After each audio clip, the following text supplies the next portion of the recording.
Welcome to the Zakariya Frank Show. My goal is to help you live a healthier, more informed, and all-around better life. To do that, I'm exploring essential topics with industry experts and bringing you all sorts of helpful information. We're talking physical health, mental and emotional well-being, spirituality, relationships, philosophy, and more. Unafraid of any topic and unapologetic about the truth. If you like no-nonsense, deep and meaningful conversations, you're in the right place. There's plenty to talk about, so let's get to today's episode. Today, I have a very interesting topic with a very interesting guest. She is a personal stylist and a style coach for smart, ambitious women who want to elevate their style. As a passion project, she photographs street style with the goal of celebrating different expressions of personal style and demonstrating that you can have great style at every age, body shape, and budget. That's Jennifer Nataf. Jennifer, welcome to the show. Thank you so much for having me. It's really an honor. Thank you. Thank you for being here. I'm really excited for this topic. So today we're going to talk about personal style. And well, this is a health podcast. Someone might be asking themselves, why are they talking about style? Well, I think there's a tie between the two that a lot of people don't necessarily realize is there, and there very strongly. So do you want to start by kind of bridging that gap a little bit and mentioning to us why personal style actually is important to health overall and wellness overall? So as a general rule, what we wear, we're used to thinking of it as affecting other people and how other people see us. But one of the things that we might not realize is that what we wear also affects ourselves. And I think that, well, a lot of us know, there's just that it's like a meme where you leave the house, you're put together, you see nobody that you know, you leave the house in your pajamas, and then you see absolutely everybody that you know. And how do you feel in that moment? So what you wear affects yourself, affects you. What you wear affects you, affects your feelings. It affects you on a physical level. They've done research on this and have discovered that that what you wear can affect your levels of testosterone if you're a man. And overall, it is something that is very, very powerful.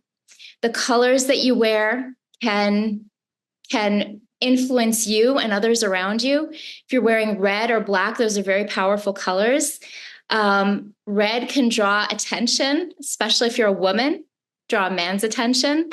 And so there's so much to this that it's hard to just jump into like that. Oh, absolutely. Absolutely. But what we've established is some way, somehow, it's very important. But what got you started in making this an area of interest and a career path for yourself in general? Like, there's so many things we could do in the world. Why did you specifically pick to help people pick their clothing and style? So I have loved clothes and accessories since I was a little girl.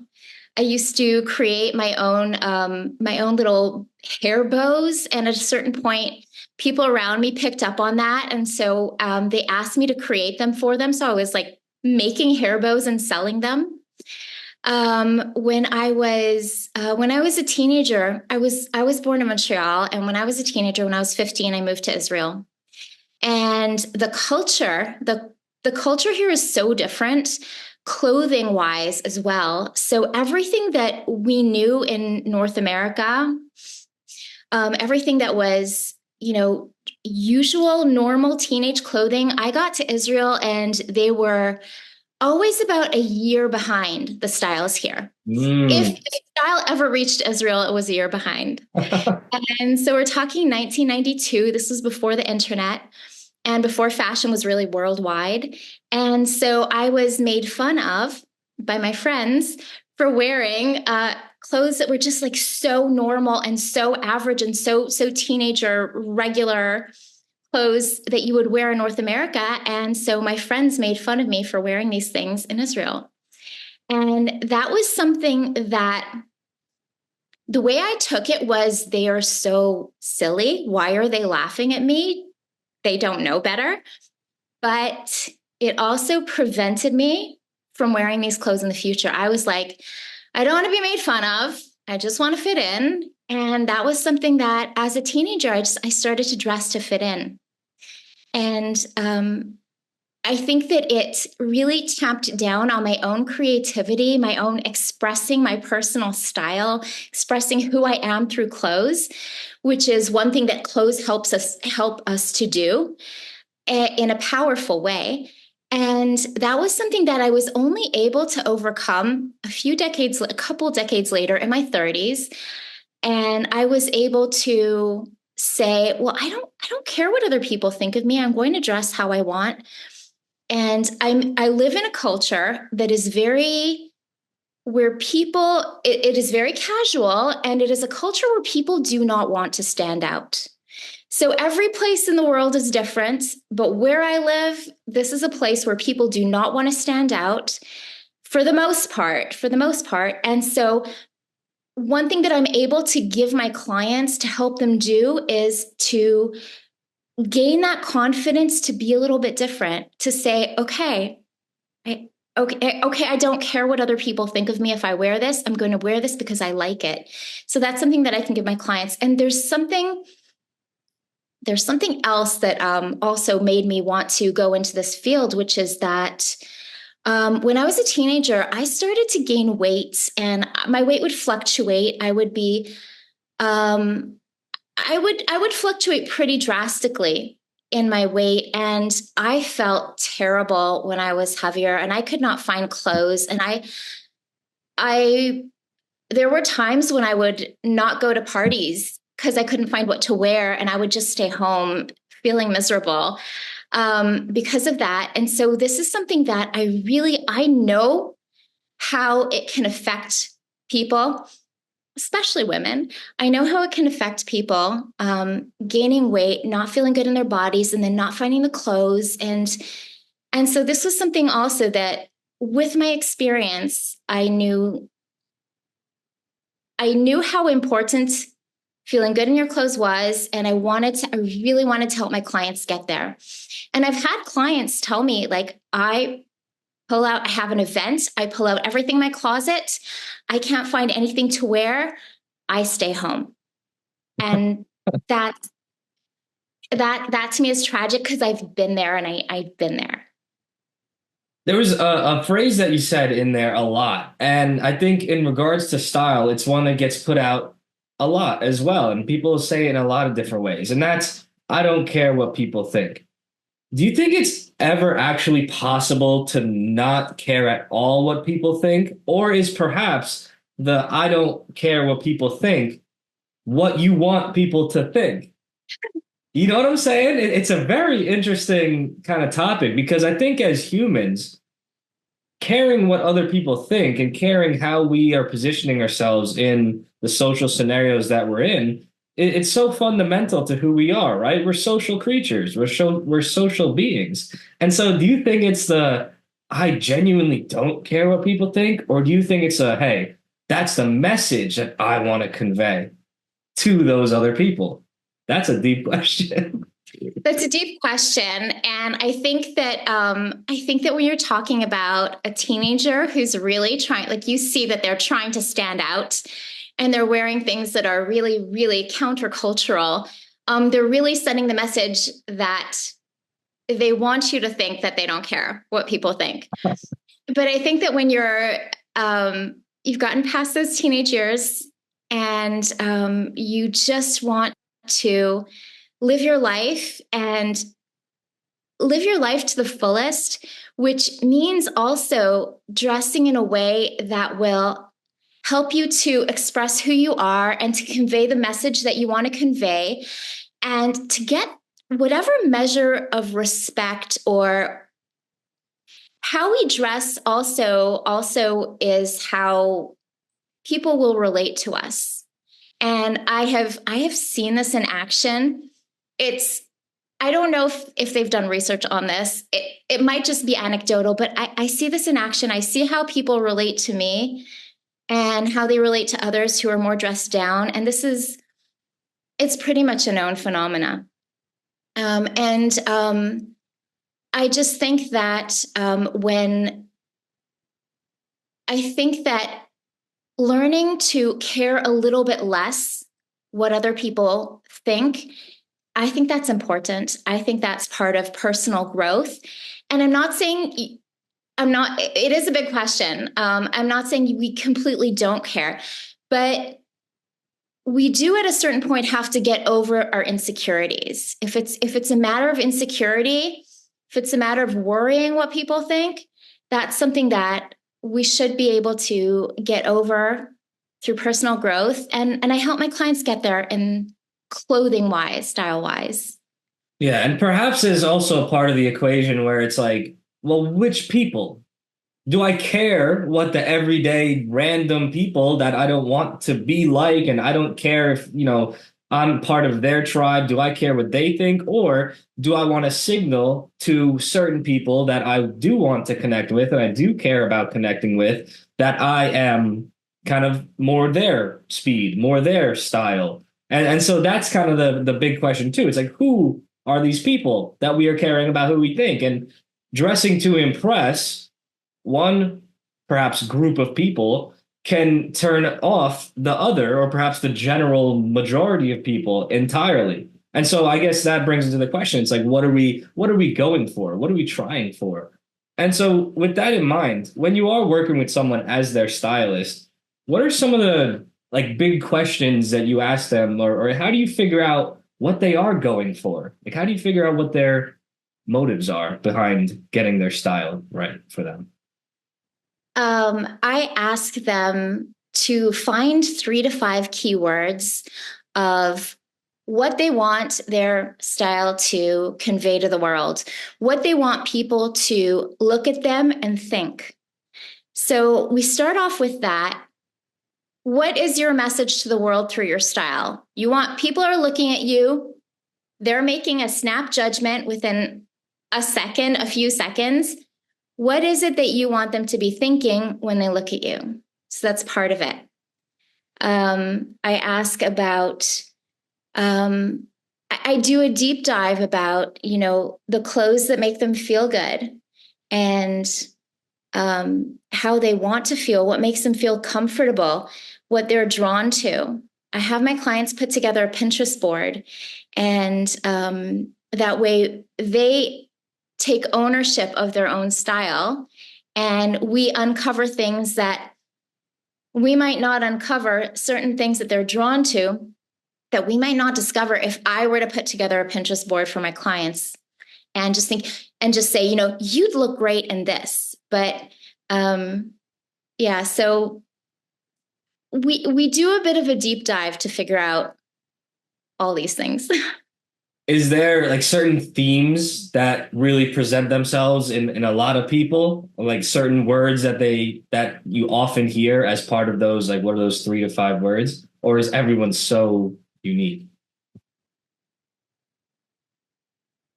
People are different. I hear things like classic, feminine, sexy, colorful, playful, fun, creative. I hear all sorts of different things, but one thing that I hear recurringly is I want to learn to look put together. That's the thing that's one of the things that I hear the most. I want to learn to look put together in my own style. Why do you think that's such a common one that stands out? That's a good question. What I also hear is I also ask, what is your greatest style fear? And people tell me that they're scared of looking frumpy. I guess maybe that's like the anti put together, frumpy. Yeah. They tell me that they are scared of looking like they're bigger than they really are. Mm. And they're scared of looking not put together. So why is being put together? I guess, I don't know. That's a good question. I think maybe we live in troubling times, right? The world seems very chaotic. A lot of people in their personal lives might seem like they don't have themselves together. And so I think when we're choosing our clothing and choosing our style and kind of making those endeavors to at least represent ourselves to the world externally, that might be what we're wanting to wear as a uniform, like being put together, because maybe inside we're struggling to feel like we're put together. Do you think that has anything to do with it? That could be, for sure. For sure. What do you Yeah. think? What do you think about the phrase "Don't judge a book by its cover"? think that I think that if you don't judge a book by its cover, you're putting yourself at risk. I think that, people are giving us signals all the time, and it could be through their behavior, it could be through their demeanor, it could be through their clothes. And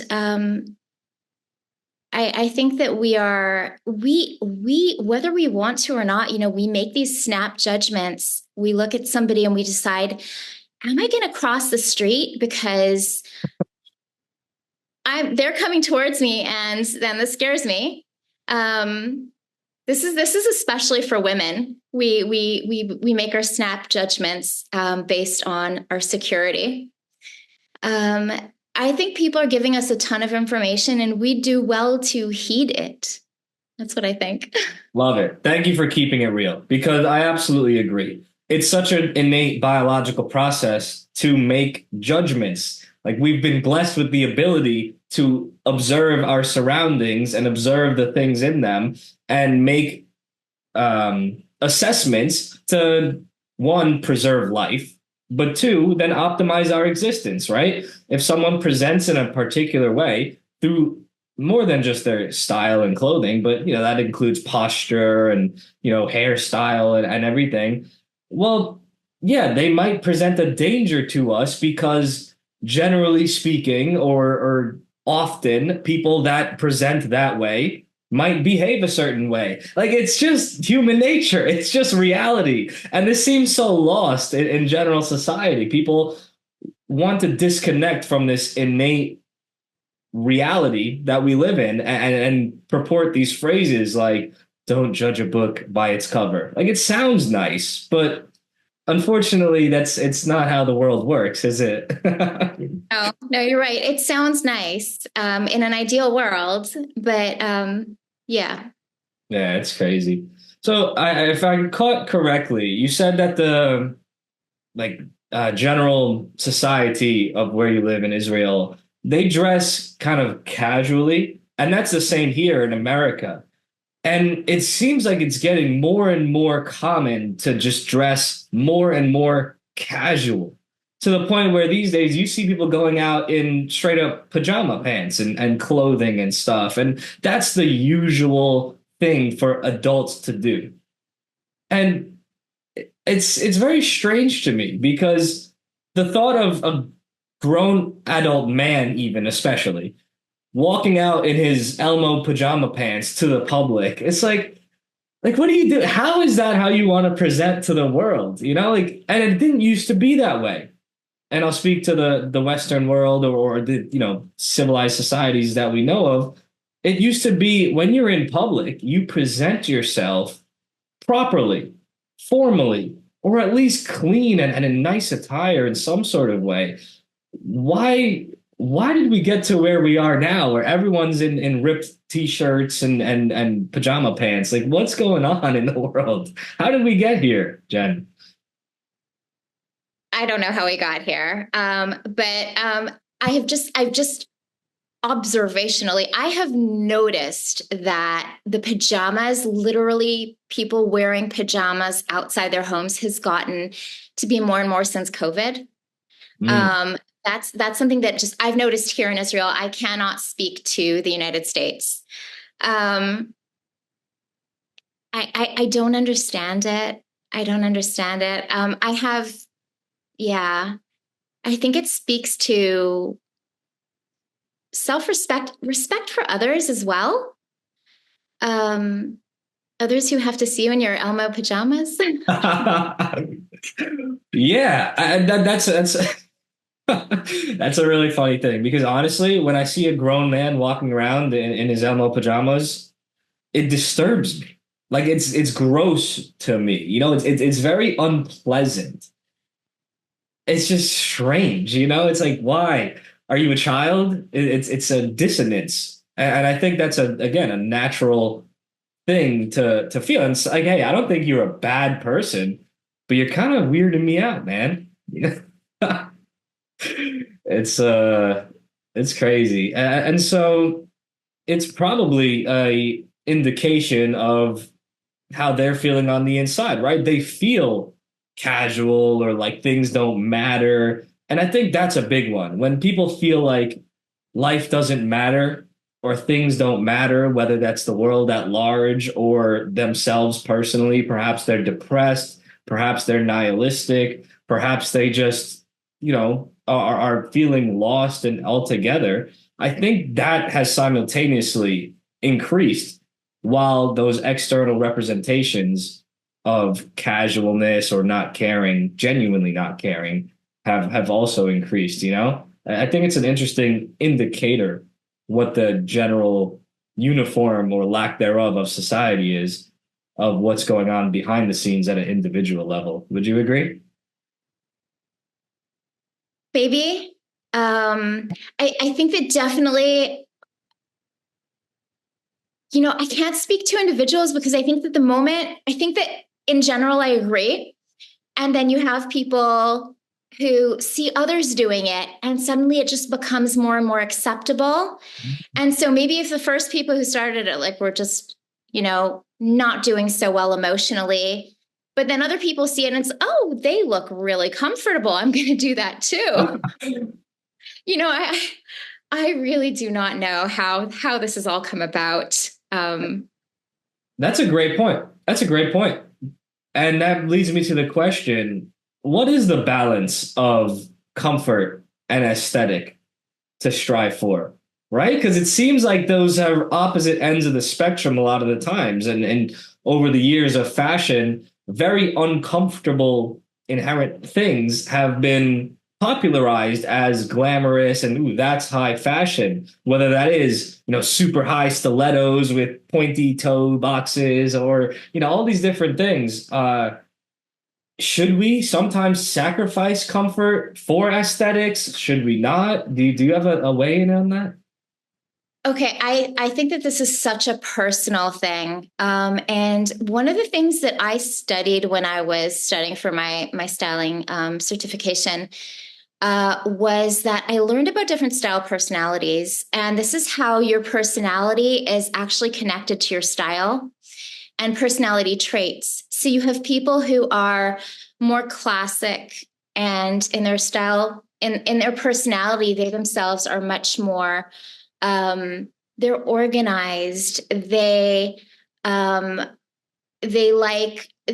order. They like cleanliness. They like safety and security. They like to be dressed up. And these are the people who will be probably the least casual people, the most dressed up people everywhere they go. And then you have people who are more natural. And these people they love animals, they love people, they love nature. If they were to go, like, their ideal house would be a cabin in the woods and they could go sleep under the stars every night. And these people, for them, comfort is one of the highest priorities for them in their clothes. Then you have the romantics, and there are a few different style personalities, and based on your actual personality traits, you will tend to gravitate towards certain styles. So the romantics also, so they love and they love florals and red and lipstick and dressing up and being feminine and being very sensual. And then you have the creatives. So you see somebody very bohemian and somebody who is like, somehow they're wearing a million different patterns and a million different colors, but somehow it just works on them. And if you tried that, you'd be like, just get this off me. So it's such an individual thing. And I connect this. So as a personal stylist, I connect this to style personality.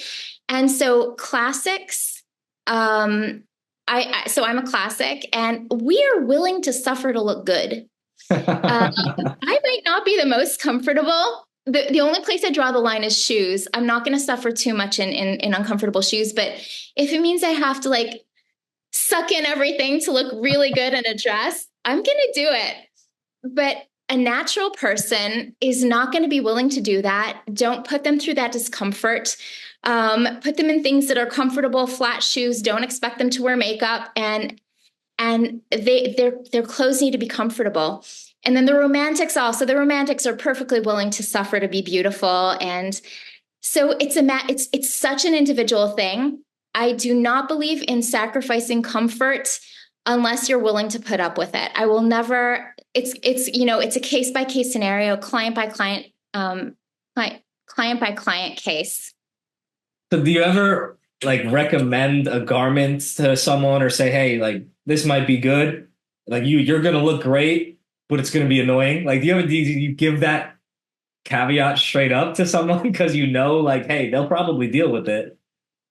Yeah, absolutely. Absolutely. If they'll be, if they say it's too fussy, this is going to annoy me, then it's okay. We're not going to put you in that outfit.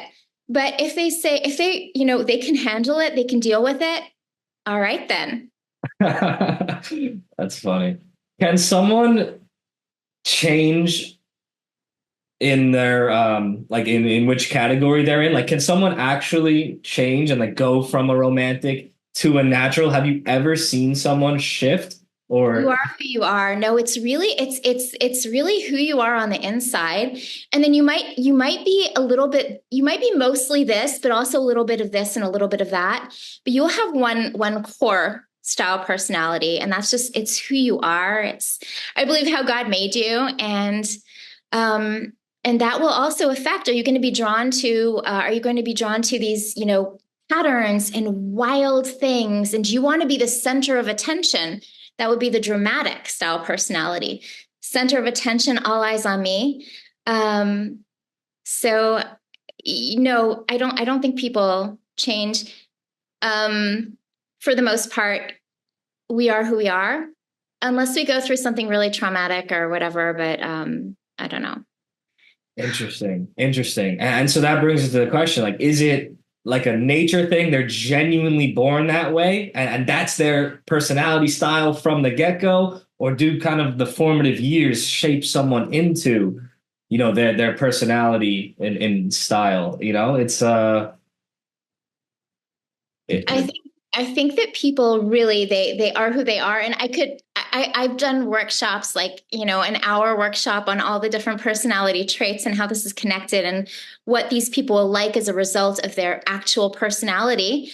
I do think that there's a little bit of nurture in there. If you have never been, if your personality or the things that you love to do, if you haven't really been affirmed, then maybe you'll be a little bit more subdued in what you wear and what you choose to wear. But I think that the core personality still, it remains the same. You are who you are. very interesting. And so I saw that although your historical work and the majority of your work is with women, you have started to work with men a bit. Is that correct? A little bit, yeah. Yeah. Do they have the same like personality types, or is there different archetypes for men? It's pretty much the same thing for men. It's the same thing for men. Very interesting. Yeah. Have you found working with men to be more challenging in certain ways or easier, or what's the comparison with working with women, would you say? I've really just started, but so far it is a lot easier. Why is that? It's easier to find clothes that will look good on men. It's just easier. I think that just as a general rule, women's bodies are so different. They're just like among women, like men tend to be, as a general rule, straight up and down, and women just have so many different variations. And then it's finding something that's flattering for a woman. It's so far from my limited experience with men. It's much more challenging to work with women. Yeah, obviously that makes sense. We, as men, have a few different shapes to us, and then women have many more variations of even the categories of shapes. So that makes sense. And that brings me to the next question. What is the importance of fitness in style? It's not really something that I usually talk about with my clients, but as a general rule, I think that taking care of your body is just as important as taking care of every other aspect of your life. Yeah. I think too, I mean, we all have our insecurities about our bodies, and it really comes into play when I have clients who say, I'm not going to wear a sleeveless shirt because I don't like my arms, or I'm not going to do this because of this particular body part.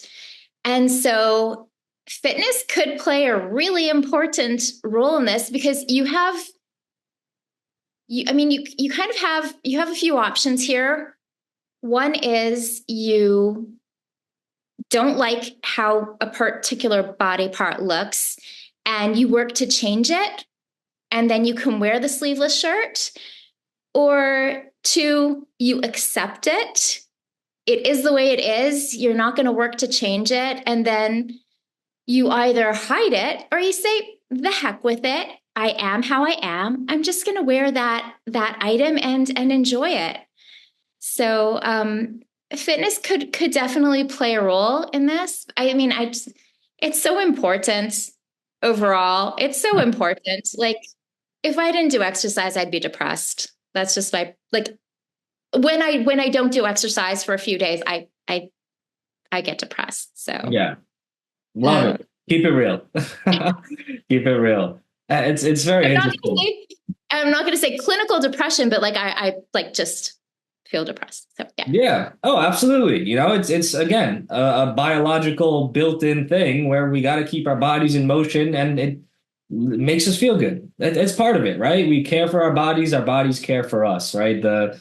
Whether it's how we look in the mirror and now we're happy, or the actual neurotransmitters and brain chemicals, et cetera, that really get stimulated in a positive direction when we treat our body well. So, and then of course, the frustration, I imagine, of someone trying to work with a stylist, getting recommended garments, having to reject them because, they have that insecurity. Now that's a frustrating experience, probably all around for you and them. And it's like, it's certainly a cascade of negative experience when we don't face the reality that, we do have to take care of our bodies. It's very important. The thing is too that if somebody comes to me and they're telling me that they want to lose weight, but one thing that I hear a lot is, I've been wanting to work on my style, but I've been waiting to lose weight. And so then I'll ask them, how long have you been waiting to lose this weight? And sometimes, they'll say, well, it's been 4 years since I had my last child, or 5 years, or 10 years. We're talking about women who have been waiting years and years to work on their style because they're waiting to lose weight. And so what I tell them is, you should feel good right now. And if you want to lose weight, go for it. But it's still going to take time. And so you can, I wholly endorse that and will support you losing weight, but it will still take time. If you lose weight like that, it's going to come on just as quickly. So as you work on your style, you can work on losing weight at the same time, because working on your style is also not something that happens like this. You start to work on it, you start to discover what it is that you love, and you start to find the things that will look good on you. And you start to build up a wardrobe of clothes that make you happy, that work with one another, that help to convey the message that you want to convey to the world and get whatever respect or however you want to be treated by other people. And so that also takes time. So if you want to lose weight, I still recommend that people would start to work on their style at the same time. And then eventually, they'll be at that sweet spot where they've lost the weight and they also know their style, and they can also put together an outfit. And everything takes time. It all takes time. So, yeah. Time is now. Yeah. And The time is now. Wait, you might be thinking you want to lose weight to find your style. Don't wait. Start now. Yeah. And the beautiful thing is that increasing your style and increasing how happy you are when you look in the mirror can start this upward spiral of now you're inspired to feel good, look good. You want to treat yourself even better because you look great. Now you want to look even greater. And that's real and that's possible, versus if we don't take care of ourselves on the style side, then it's like, you just kind of keep yourself in that, I don't really like how I look in any sort of way box, externally with the clothes or internally with our own body. You got to kind of get your footing somewhere in the realm of self-improvement. And that forward motion makes all the other types of self-improvement much, much easier. Just get started. It will definitely increase your self-confidence. Just a few steps working towards your style, just a few steps working towards your fitness, that will increase your confidence. And like you say, it will get the ball rolling. Absolutely. Absolutely. And so that kind of brings me to this interesting point. In your bio sheet, I saw that there's two main things that bring people to you as clients. It said that clients often come to you after they're tired of feeling helpless or when they go through a large positive change. And that's very interesting to me because those are so like almost opposite things. People come to you when they're feeling on top of the world or when they're feeling at rock bottom. Why is it that such polar opposite kind of events and feelings bring them both to you? What's going on there? And you could break it down individually. And it's like, why is it after those two types of things do people end up diving into style? So when people they're just like, they're so frustrated. They go to their closet and every day it's a battle and they're trying on all their clothes and it takes them like half an hour to get dressed. And finally they have to leave the house and they're late and they're wearing something that they hate and they're wearing it all day and they're feeling terrible all day. And it's just like this day after day. They go through their closet and they see so many clothes, but they don't know how to put these clothes together in a way that looks cohesive. So these people at a certain point, they say, that's it, I'm getting help. And going to a personal stylist is not something that most people think to do. It's really the thought of a personal stylist still tends to be the general idea of this, at least where I am in Israel. And it's probably a little similar in North America. The idea is that personal stylists are for celebrities. And the thought that somebody could help you curate your closet and find a style that you look good in, that you love, help you find the right clothes for your body shape, it's still something that's a little far out for most people. But when they realize that there is such a thing and they realize just that frustration is not something that they can do on their own, that they can overcome on their own, at that point they come to a stylist. And so they come to me. So I advertise about that and I say, are you feeling like this? Do you open up your closet and find nothing to wear? Do you leave home late because you've tried everything on? And the thing is that I have been there too. I have been there too. And it was really in my 30s that I started to get my style together, that I figured that I figured it out for myself, that I got the confidence. And so I understand where these people are because I've been there. And yeah, so they come to me because they realize that I can help them. So that's one of the that's the first group. And then there are the people who they've been through this big, huge life change, and they realize that their style no longer, maybe maybe they never had a style, but they want to show themselves to the world. They have overcome, they have done something great, they've hit a milestone, and they say, this is who I am now. I want to show myself to the world. And I don't know how to do that. So Jennifer can help me. And I do. That's awesome. And so, unfortunately, though, not everyone can work with Jennifer, right? You only work with people local to you, right? Is that so? That's sort of changing. It is. Yeah, I was working primarily in person, and I've started to do a bit of virtual styling. And actually, one of the things that I am about to do, I'm about to launch that I'm working on really hard behind the scenes. I'm going to launch a style membership, which will mean that people will have access to me, and I will have monthly style workshops and master classes, and have guest experts talking about things that are related to style or health and wellness. I'll have style challenges and shoppable links and all things like that. And so that's going to be a way that I will be able to work with more people instead of just one-on-one locally. And I'm really excited about that. I'm working on it and figuring that out. So that's new. That's really new. That's awesome. That's awesome. That's a great business idea. So kudos to you, and I wish you the best in it. What though, if someone is deciding either to work with you or to work with a personal stylist in general, some other one, what are some of the key things that they should look for in deciding, is this a good personal stylist for me? Like, what should someone look for when they're trying to hire one? That's a really great question. I think that you need to look at the personal stylist, look at their website, their Instagram. What is their vibe? Do you like their style? There are so many, just as we all have a different style personality and we're all different.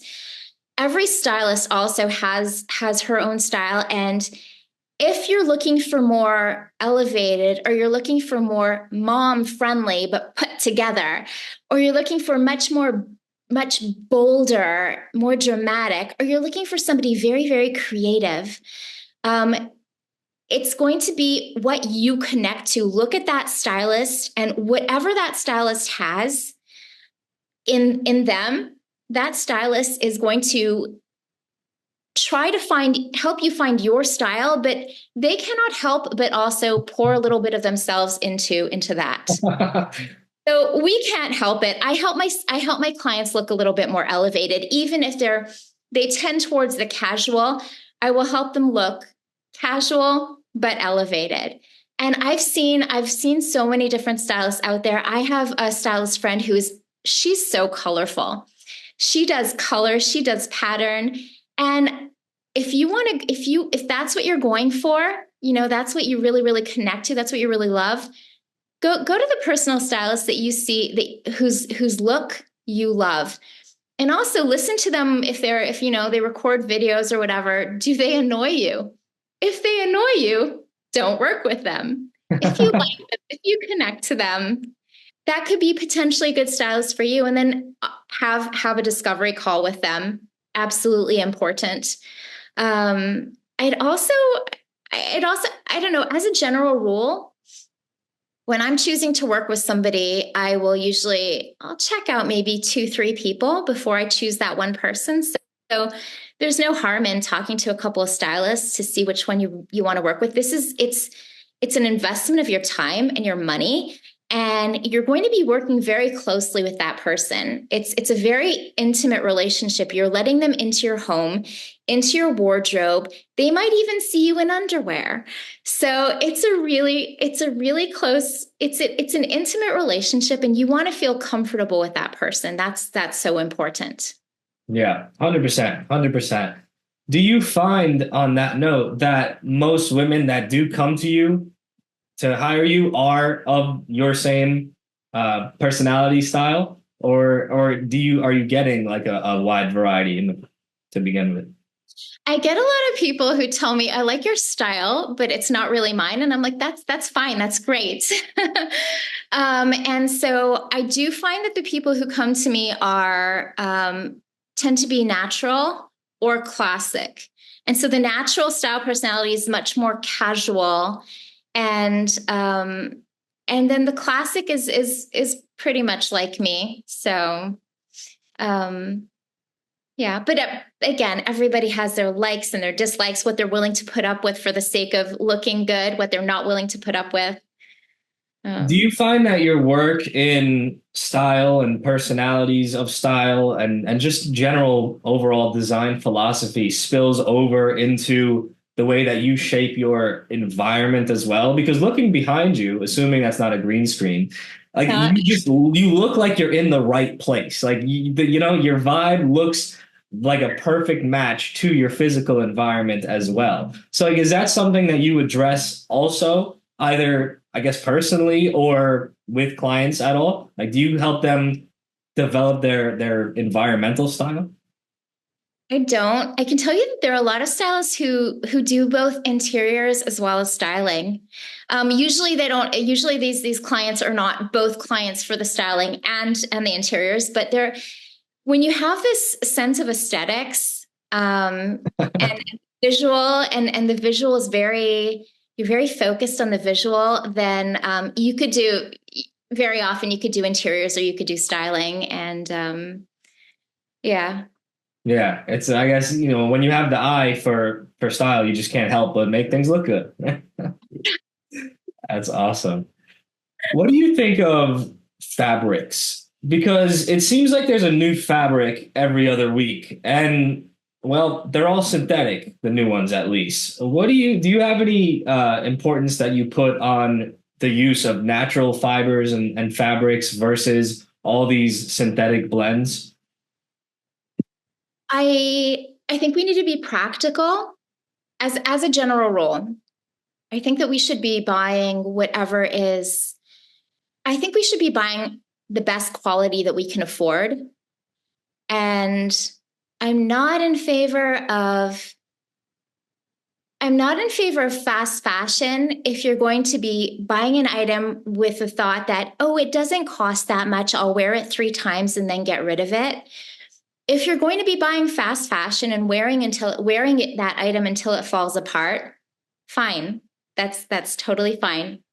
Do that. But there are beautiful fabrics that are man-made, and there are beautiful fabrics that are natural. There are cheap cottons as well. So I really love beautiful fabrics. I like nice quality, and I do encourage my clients to buy nice quality. And so nice quality, like beautiful quality, it's not just the fabric, it's also how something is sewn and how it sits on the body and the threads that they use and the buttons, and it's every aspect of a garment. And yeah, so there's something else, which is that there's so many aspects to this. I could talk for hours. Sometimes it happens that that a man-made fabric is actually will last longer and look better for longer than a natural fabric. That could happen.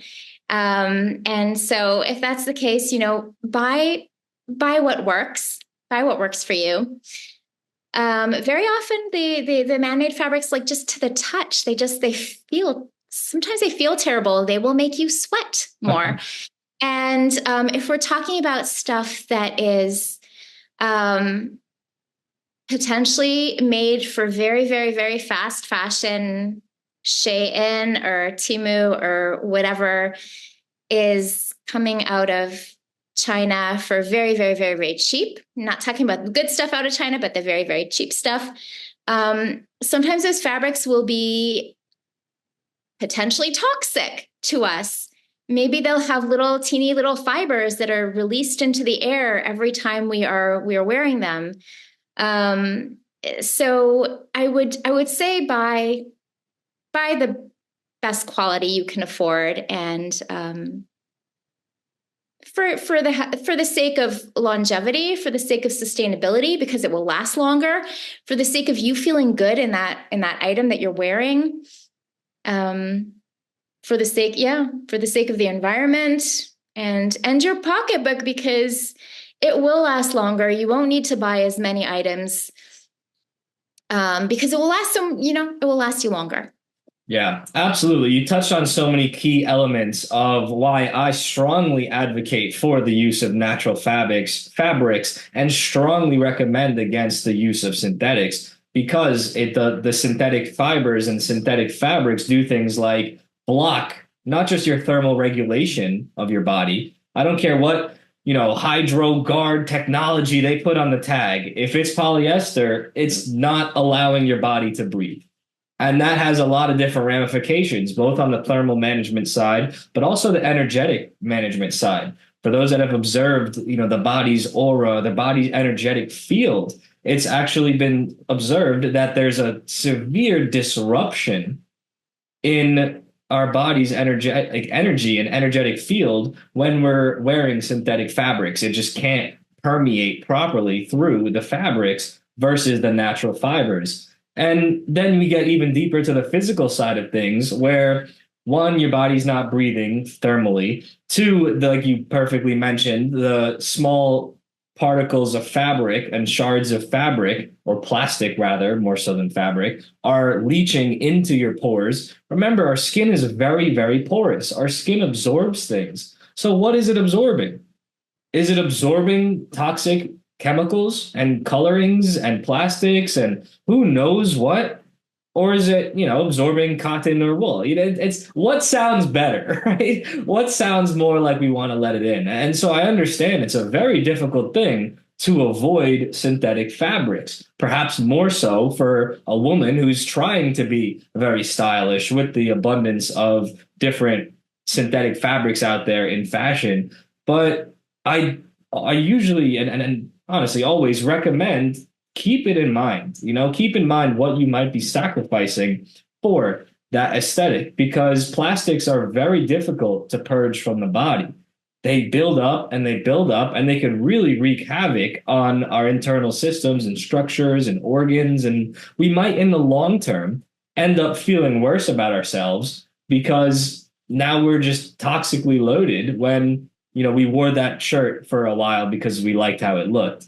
It's a very interesting thing, and it's certainly important to keep in mind for men and women alike. And it's most, of course, essential in our warmer areas of our body, like undergarments or, shirts with the underarms right there. When our bodies aren't able to thermally regulate and they do heat up, that opens up the pores even more. And that heat reacts with the garments even more to get those chemicals leaching out. And it's a really big issue. It's a really, really big issue. And so in regards to the health matters of clothing and style, it's really important and it's really essential to look into what fabrics that we're allowing into ourselves. So I really don't know much about that, but I have no doubt that maybe they are doing research on this, and I expect that they should be, because I think that there's much more of an awareness nowadays of how plastics are affecting our health and, our clothes, like directly on our body. Yeah, exactly. Rubbing around and you're just sitting in it. Well, what are you sitting in? A lot of people don't even know. It's really crazy. And it of course comes down to not just the fabric itself, but like the manufacturing process and all these steps along the way that a garment could have picked up something that's not so great for you, and it's really stayed in it. But that's a whole thing. I do like to bring to attention, but we don't have to get into the Yes, meat of. you should get an expert on that. Yeah, yeah, Not. absolutely. And so, more so than fabric type, let's talk about colors, right? What is going on with people and certain colors? Do people have colors that they should and shouldn't wear? Do they have colors that might be best for their outcome or best for their personality? Do certain colors go with certain personalities inherently, or is there kind of like a mismatch all over the place? What's your philosophy towards color in personal style? I don't know if you've heard of the color seasons or getting your colors done. Yep. This has been huge. It has seen a recent resurgence in popularity. This was really big in the 80s. And suddenly everybody is getting their colors done on TikTok, and there are all these stylists and color experts showing how a person's face, changes the minute, like, they put up one color or a different color, and then how the person will go from like looking dead to looking alive. So I myself don't focus on color. My attitude towards color is a little bit different. Um, when it comes to the style personalities, there are people, I can say that people will be drawn to certain patterns, um, depending on their style personality. Like, for instance, a romantic will be drawn to florals and to polka dots. Somebody who is more natural will be drawn to very casual patterns, like maybe like a casual plaid and a gingham.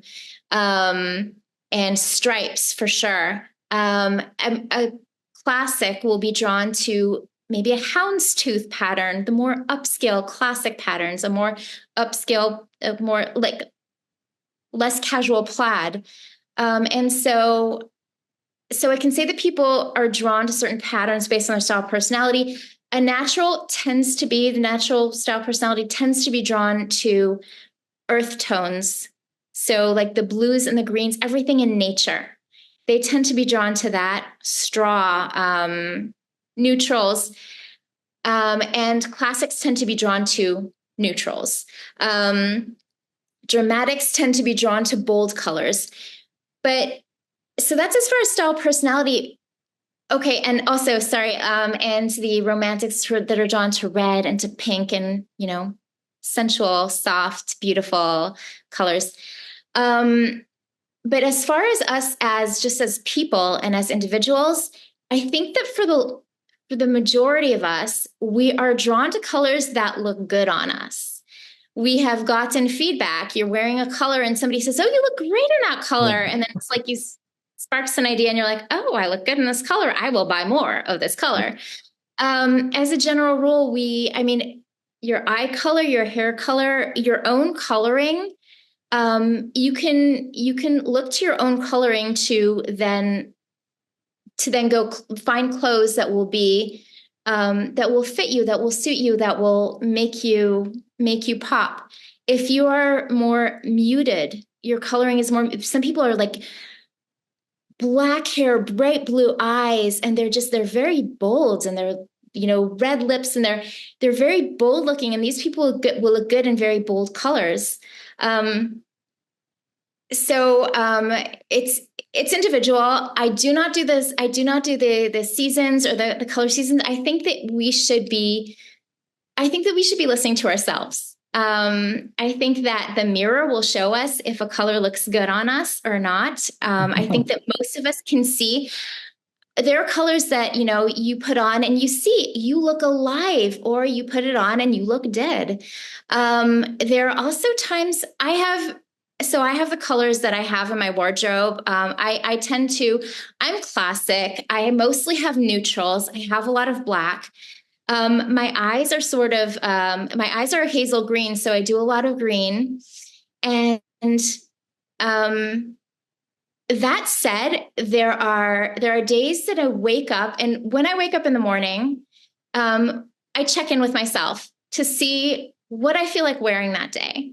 and to see, am I feeling a particular color? Am I feeling a particular item or a particular silhouette? Do I feel like wearing a dress that day? Do I feel like feeling very feminine, or do I need to go to a meeting and feel very powerful? And for that, I will wear like black.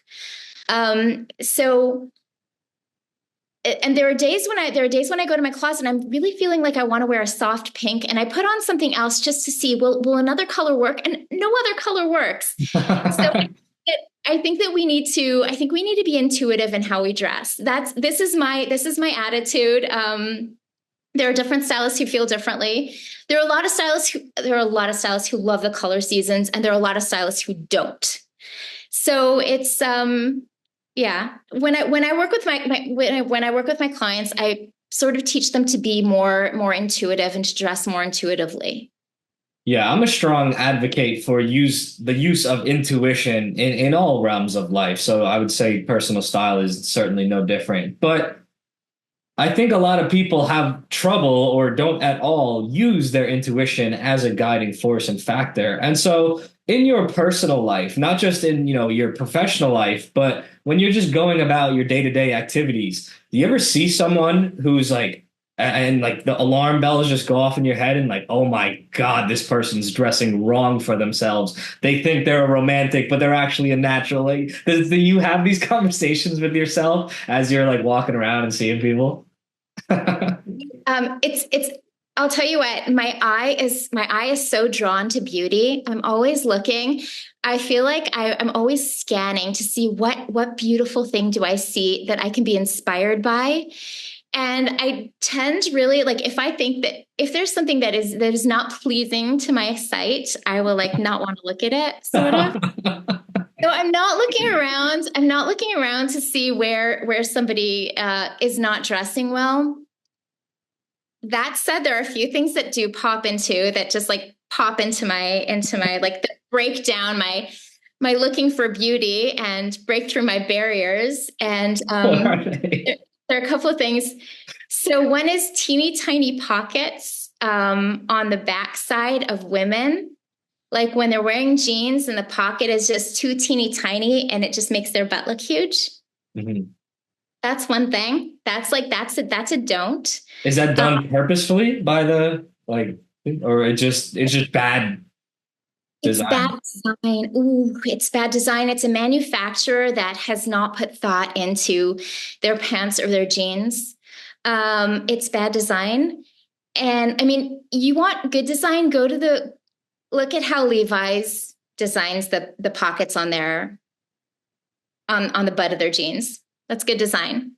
And they're classic for a reason, and they're so desirable for a reason. You want to see good design, yeah. And then there's something else which I've been noticing also recently. It's in the past few years, these big puffed sleeves have been in fashion. I don't know if you've noticed them. I don't even know if they're still considered to be in fashion, because like they might even be passé by now, but they're still selling them. So women with these huge puff sleeves, and when a woman has a body shape of an inverted triangle, they're bigger here on top. And then if they get these huge puff sleeves, they sort of look like an ice cream cone.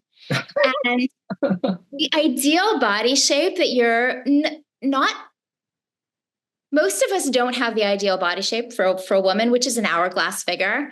And so what we can do with clothes is we can give the illusion of having more of an hourglass figure. It's balance. It's a visual balance, essentially. And so what you want to do if you're bigger on top is actually make it look as if your hips are more pronounced than they really are, and create visual weight on your bottom half because you're actually bigger here. Or vice versa, you're bigger on your bottom half, and so you have more visual weight there. You can create more visual weight here on top, and the puff sleeves would be perfect for somebody who's bigger on the bottom. It's hard to describe without like a diagram. Yeah. No, I get it though. It makes sense. It's a visual balance. Yeah. Exactly. It's balance. Yeah. It's balance. It's what is aesthetically pleasing to the eye, which is creating that illusion of an hourglass figure, which is pleasing to the eye. And yeah, so when I see these women with these big, huge puff sleeves, I'm like, oh, you fell into that trend and now you look like an ice cream cone. Oh no, we don't want that. We don't want. That's funny. That's so funny. And so, what was I just trying to say? Oh, that kind of does lead nicely into this question of, there are different personality traits and styles and what have you, things that we might be going for, but are there universals of style that everyone should tend to? And perhaps one of them is don't look like an ice cream cone. Like, is there some universals that are applicable to everyone or all women or all men, whatever? I'm going to say no. I'm going to say no. I can tell you how to, no matter what your style personality is, I can tell you how to look more elevated. But if that's not your goal and you don't want to look elevated, what good is that? So no, I don't think that there's, I don't think that there's anything universal that I could say. And I especially just like want to, when you have somebody who's a creative style personality, and we're talking about like the artists and we're talking about the musicians, we're talking about people who are so talented and so creative. And these people don't fit into any box, certainly not with clothes. And so you see these people and they might have a ton of jewelry, and they've mixed and matched all these things that like no way, these things do not go together, and yet somehow these people have put it together and created this whole look. These people are so outside of the box that you cannot put them into anything universal.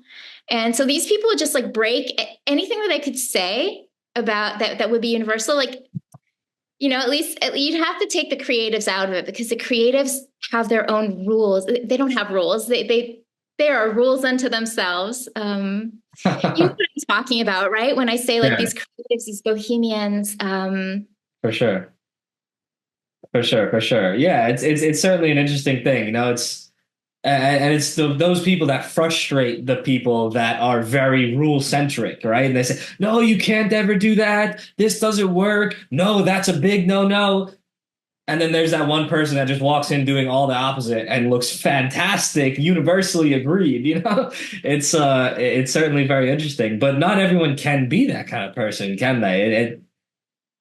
No, you're born like that. You're born like that. With, like no rules, and yeah, you're born like that. That's funny. This goes back to the question or my train of thought when I was asking you, like, when you're looking around society, whatever, can you, without seeing a person, say you're just talking to them on the phone, can you get an idea of their personality style? And we're not talking about personality style and talking about personal style, but like just can you get a vibe for someone's style aesthetically just from talking with them? No, not unless I ask them a lot of questions. What do they like to do? What do they do for a living? What do they like to do with their time? I'd also have to ask. So I do have a style questionnaire before I start to work with somebody. And so very often I can get a sense of who they are from that questionnaire. But the questionnaire includes things like, what styles do you like, and what patterns do you like, and what colors do you like? And I'll get people telling me I hate synthetic fabrics. And it's like, chances are they're a natural. Or, Yeah. so no, I cannot just by talking to somebody on the phone. I would have to ask like a lot of questions before I could get a sense of, I think they're this, I think they're that. Have you ever had someone fill out a questionnaire or start to work with you, but like be in denial of who they really are? And so they're trying to say, yes, I like that, but actually they don't, and that doesn't work for them. Have you ever had that? What I've had is people telling me things like their keywords or describing what their ideal style is, and then they use a word like classic. And it's so funny how classic can mean different things to different people. And so I've had people, so classic does have, classic is timeless. It is like the opposite of trendy. It is more put together. It is more structured, and so but I've had people like misuse the word classic, and it just means I have to dig a little bit deeper in what they really mean. Yeah, so I've never really had somebody in denial, but I've had people use words in a way that then I have to dig deeper and see like, what do you really mean by that? And then tell them, okay, that's not classic. Whatever. But you've never had someone like really want to have like a romantic style, but it just doesn't work for them. Like, you know what I'm saying? Have you ever someone trying to be a certain way and it just didn't work for them? Because that's not who they are. I haven't. I have. I think that working with the Pinterest board is something that when they're choosing what they love, that is something that sort of prevents them from choosing the wrong thing, because it's like they're choosing what they really, really love. And then we find a way to make it work on them, to take elements from it. I had a client whose board was filled with ball gowns and sequins and glitzy stuff. And she's like, am I doing this right? Because I'm not going to wear these things in real life. I'm like, no, keep hitting, because we will look for these elements when we go shopping. So if it means like a sequined t-shirt or a satin kimono on top of jeans and a white tank top, people will, yeah. So it's like the Pinterest board activity is your way to get past what they might be consciously saying and really get into what they subconsciously are. And getting to those unknowns, because when people start to get involved in this activity, they will pin things, and then they'll look at their board and they'll say, oh, I've pinned a lot of yellow items. I didn't realize I liked yellow quite this much. So that, it's a fabulous tool. I really recommend everybody do it if they want to work on their style. Massively important. Very interesting. So you're a bit of a psychologist, really. You're getting behind the scenes in these people's mind and helping them out. That's super cool. That's super cool. And so, Jennifer, what is the process for someone wanting to work with you? And I guess you could twofold that. Obviously people are watching perhaps from different places in the world. So you could say more specifically if they're working with you personally in person where you are, or you're getting your program online launched. We touched on it briefly before, but can you remind us, like, what is the process for working with you, and how can people do that? Where can they find you? So if it's in person, then working with me is going to be much more involved. I have people fill in a questionnaire, and this is what I would do also for the virtual styling. Have people fill in an in-depth questionnaire that will get them thinking about what their style goals are, what their style challenges are, what they love, what they hate, what they want to convey through their style. And once we do that, I have them put together a Pinterest board, and I also I will help them curate that board. And when it all comes together, because sometimes people can be a little bit scattered, and so when it all comes together, I will see it, and I will tell them, okay, it is cohesive. We've got a style here. And then if this is in person, I go to their closet. I see what they have. Do they have clothes that should have been thrown away 10 years ago? Do they have clothes that they bought but can never wear and they don't know why? Can we wear them? Maybe those clothes are just really like, maybe those clothes are just like, it was a bad purchase, and they're not actually wearable, but very often they are wearable, and it's just a matter of showing the client how they can do that in a way that that they love, and maybe also that fits their Pinterest board. And that's another place where like you can get inspiration. You see on the Pinterest board, somebody's doing this. Oh, I have that shirt. Oh, I have those jeans. Oh, I can actually do this, and I can, pull this look together. I never thought about it. A lot of people don't have imagination. And so the Pinterest board can really help them with that. And so once I've done the closet and we see what are the gaps there, what's missing. You had a lot of blazers in your Pinterest board, but no blazers in your closet. You had a lot of, jewelry. You had a lot of pointy boots, but none in your closet. And so then we go shopping and to fill in those gaps. And it's really, I call it a style journey, because it's not like you work with me and then poof, everything is like you magically have this closet. You need to learn how to put things together. And so actually throughout the whole process, I have my clients send me selfies of what they're wearing.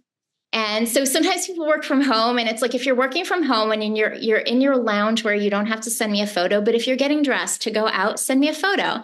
And then I can also tell you, okay, this is your outfit. I know you have this in your closet. That would look better.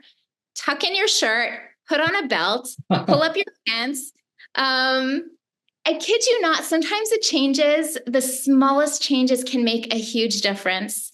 And so that's in general, that's like the small version of what it is to work with me. And then I also tell my clients, look, I'm here for you for the next month. Okay. You're in a shop, you're considering buying something. You don't know if it's right or not. I know what's in your closet. Send me a photo and I will tell you, yes, that looks good on you. Yes, that's what I told you to look for more of. And buy it, don't buy it. I really want my clients to succeed. So that is, so I'm there for them. Yeah. And as far as the membership, this will be sort of an affordable way to work with a personal stylist with a monthly membership. And that is something that I'm still working on, that I will have all the details on my website very soon. That's awesome. It's cool because it's like you're not just a initial upfront, hey, this is your style. You're kind of like that accountability coach too, where it's like keeps them in check moving forward. Oh, yeah. How are you implementing? Yeah. Yeah. I just imagine you like a drill sergeant when you were saying that, like, pull up your pants, put your belt on. You're doing this wrong. Get to it. Yeah. Not a drill sergeant, but my clients have fun. And that's something that they say to me a lot. After we've worked together, it's like, they say to me, they're like, that was fun. Like, but they say it like they're surprised. Of course it was fun.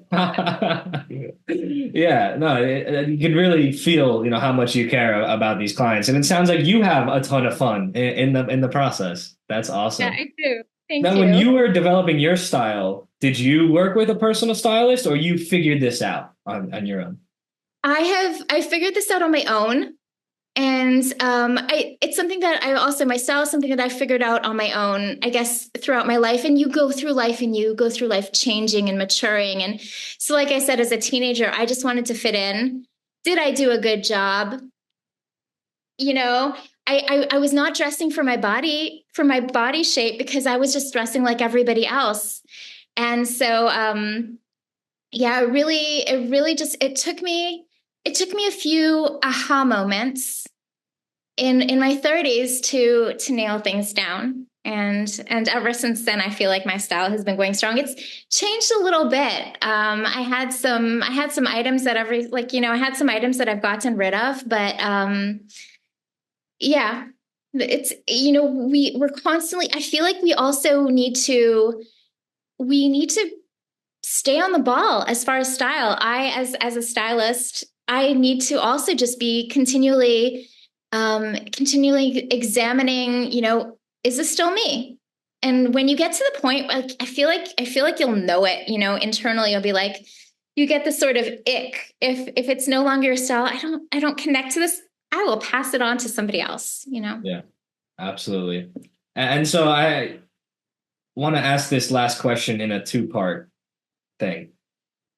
What closing thoughts would you like to leave someone off with who is either thinking about becoming a personal stylist themselves or is on their own personal style journey and exploration? Okay, so I'm going to start with the second question.